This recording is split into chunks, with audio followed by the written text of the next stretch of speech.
একদম আনন্দময়ী একটা নির্বাচন হতে হবে।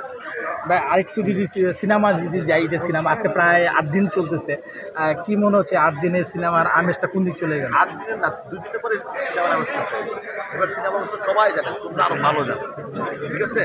সিনেমার যে অবস্থা, হল মালিক, কালকে আমি যমুনাতে গেছি, আমি জিজ্ঞেস করছি কাউন্টার, আমি বললাম কাউন্টার জিজ্ঞেস করলাম কি হয়েছে? হ্যাঁ, কাউন্টারে বলতেছে যে ভাই আমরা খুবই খারাপ।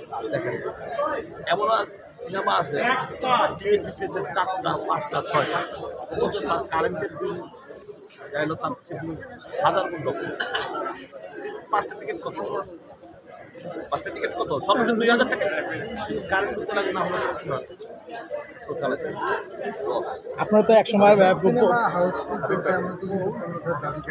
আমি আমি যাই না, কোথায় হাউসফুল আমার নলেজে নাই, যাই দূর করলে তো ভালো, ঠিক আছে? কিন্তু এটাও সত্য কথা, আমি বাথরুম অনেক টিকিট পেয়েছি।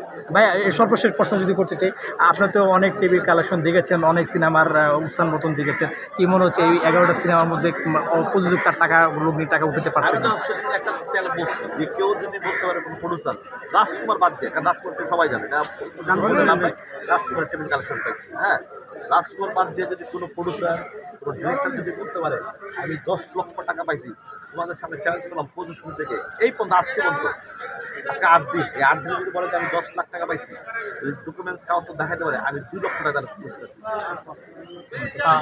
দর্শক আমরা আসলে যেটি